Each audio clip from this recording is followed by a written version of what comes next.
Welcome back to HR Nightmares, where we discuss HR nightmares from the perspective of an HR expert with common sense. Let's get into it.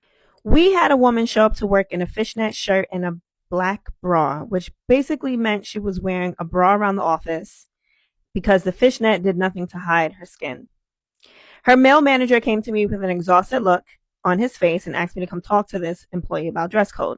I had to take the 40-year-old woman into an office and explain she had to go home and change, and no, she would not be paid for her time away from the office because she violated dress code. First of all, why is her age relevant here? Like, why did you feel the need to emphasize that she was 40? This gives me hater vibes, but let's keep going. She demanded I call my boss, the regional HR director, because she said I was lying and being a racist. We made the call, and she got sent home for the full day without pay, and we wrote her up for it. She left shouting about how it was a racist and that she was going to file a complaint. I knew this was giving hater vibes. I knew it. The lady eventually got fired for a bunch of other insanity, including having sex with a coworker in our parking lot with the door open. I'm very glad I no longer work in HR. And I'm glad you got out of HR too, because you sound like a joy to be around. Obviously, I would have loved to see what this outfit looked like, because sometimes when people describe things, they don't be describing them right.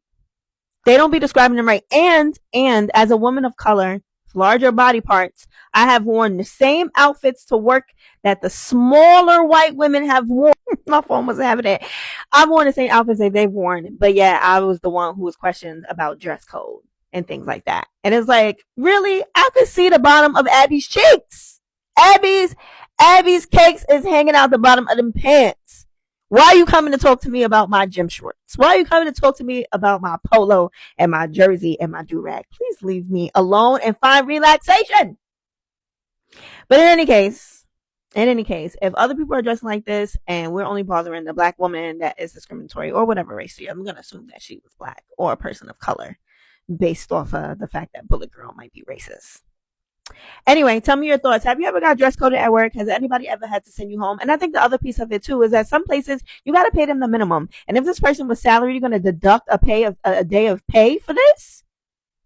That's illegal. That's illegal.